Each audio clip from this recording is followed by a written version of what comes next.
There are a few things I like to consider whenever I design enemies, such as how they behave, how the player may react to them, and what makes them interesting from a player's perspective. I'm going to share with you some of my tips that I use in my design process to create enemies which will help you create better enemies for your games. Howdy, and welcome to Game Endeavor, where I post devlogs with an emphasis on game design and technique. I'm creating a mini RPG game where you explore a tiny open world and encounter the many different critters that inhabit it. I need to create a good variety of enemies for my game. This is very important to me because I believe that interesting enemies are far more important than anything else in the game as it relates to combat. Everything else in the game might be great, but without interesting enemies, then much of those great mechanics and features that you've worked hard on won't be fully realized because the overall gameplay will suffer greatly. And this is crucial in a game where combat is one of the main elements because it's going to be a large part of what your player is actually going to be doing when they play your game. But designing enemies isn't easy. What exactly does an enemy do, and how do you know if it's fun? There are so many questions that you have to solve whenever you're designing new enemies for a game. To help me figure this out, the first thing I like to do when I create an enemy is to quickly prototype its behavior. Start with the basic mechanics and simply get it implemented. For example, I created a few new enemies lately, one of which is a jumping enemy. It jumps around the map patrolling and searching for the player. Once it spots them, it will enter into an aggressive state and try to stomp them out. This is a simple concept, but it's all you really need to get started. Pick one thing that the enemy can do and just start there. But just because it's simple doesn't mean that you can't add an interesting twist to it.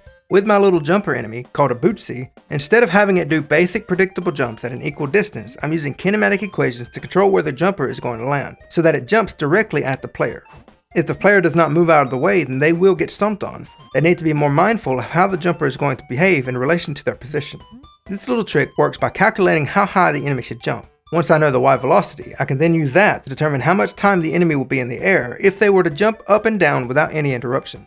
That time is then used to determine how quickly along the X-axis the entity needs to move so that when that time is passed, their X and Y position will align with their target position, causing the jumper to land exactly where the player was when they started the jump.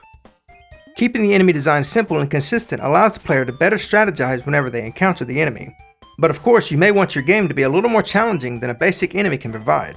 I like to create multiple different enemy types of simple enemies and place them together in interesting ways that alter the difficulty curve. You will need to be more mindful of all the enemies in their environment and make decisions about how you want to manage the flow of battle. The jumper enemy can be combined with another enemy that I created which is very similar, except instead of jumping at the player, it will charge at them at full speed. When combined, you will need to think about where the Bootsy might attack you in the air, but also where the charging enemy might dash at you on the ground. You may need to jump out of the way from the charging enemy, but if you're not paying enough attention to the Bootsy, then you may be vulnerable to its attack. When creating new enemies, it can be a burden to keep up with how the enemy should be acting at a given moment.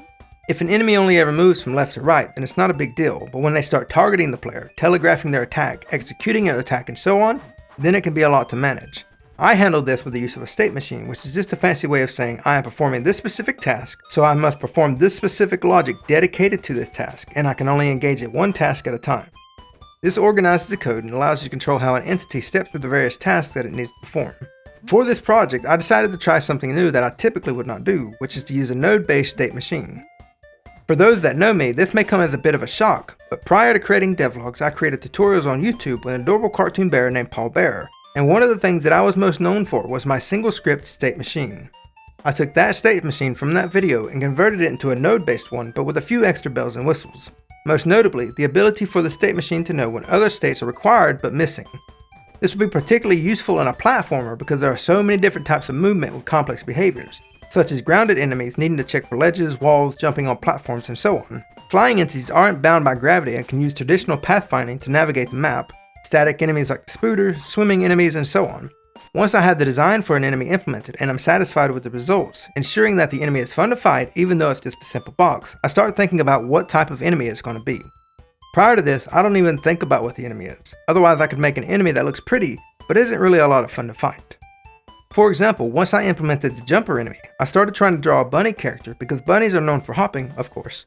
In this process, I accidentally created a bulldog-bunny hybrid, which I decided to instead turn into an NPC. While discussing it with my Discord community, we decided that he would be a grumpy old seasoned warrior with a playful sense of humor.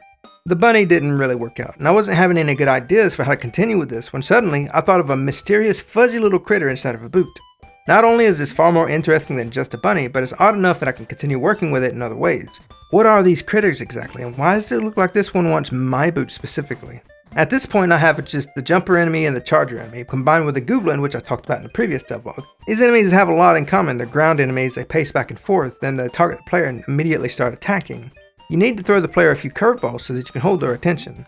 So I created another enemy type, which I've been referring to as a swarmer, because they're a cluster of weaker enemies which will float around the player once they're aggroed. They die easily and they don't attack too often, but if the player isn't paying attention to them, then they can quickly become an issue.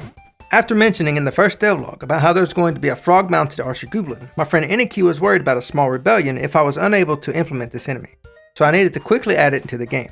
After some planning, I thought it would be amusing to have the balloon frog tethered to a post it must remain near. If you approach it, then it will start firing arrows at you. This enemy is fun because you have to get close to attack it while it's shooting arrows at you, but at the same time when you hit it, it gets knocked around far more than a grounded enemy. However, the more interesting thing about it to me is the rope that tethers it to the post. It's not interesting to the player, of course, they may not care one bit about it, but as a developer, I find this to be an interesting way to simulate rope. I'm using Verlet integration to do this, which uses its current position and previous position to determine its velocity. When combining this with gravity and constraints, you get a very convincing rope simulation. I have the source code of this available on my Patreon if you want to learn more about it and use it for your own projects. I've used it in various places before, such as the eyeball veins in an old game jam. It's a really nice snippet of code to have on hand. The caves have the option to be more vertical in their layout, so I wanted to add some enemies that could chase the player around through the air as they did their platforming. You can't have a cave system without a bat, so I created the first flying enemy as a bat, called a big baddie. I didn't want to just have a generic bat though. I needed to make its design a little more interesting, so I made them to be a little chunky, though super adorable. Maybe a little too adorable, as some people are already claiming that they won't fight them, an issue that seems to be fairly consistent across my games. The AI for these bats aren't new though. For those in my Discord that followed my project as I started working on it, you may recall the little target that I used for doing an initial combat test. I just tweaked the state machine behaviors for this and added a cute little sprite on top. When I was designing the flyer, I had to create its pathfinding logic, which required a little bit of ingenuity. The fact that it's a flying enemy sort of adds its own challenge to the game. With typical grounded enemies, I can just have them move around a bit and jump on nearby platforms. Very simple logic that looks pretty convincing most of the time. But with the bat, it has a lot more freedom of movement and gets stuck on walls. A typical solution to this is to add pathfinding to allow the entity to navigate throughout the world, but the movement can be very unnatural, a bit sticky on corners, and maybe rub up against the wall depending on the size of the entity. To solve this, I created a path node that the bat is to follow. This allows me to interpolate along the path based on the position of the bat. To keep it from getting stuck on the corners and make it push away from the wall, I'm casting several different raycasts, averaging the displacement vectors away from the wall, and using this vector to offset the point that the bat moves towards. With this, I have a much more interesting movement that looks quite nice. With these various enemies created, it's just a matter of placing them in various combinations throughout the game. Whenever I'm designing levels, I pay attention to interesting groups of enemies and how much fun I have whenever I'm playtesting. Whenever I like a specific combination of enemies, I try to expand on this and maybe consider these whenever I'm designing new enemies in the future. There's a playlist in the corner where you can binge watch all of these videos I've made for this game, like the explosive new arrows that I just added in the previous devlog. Thank you to the patrons that support this content, and I'll talk to you next time.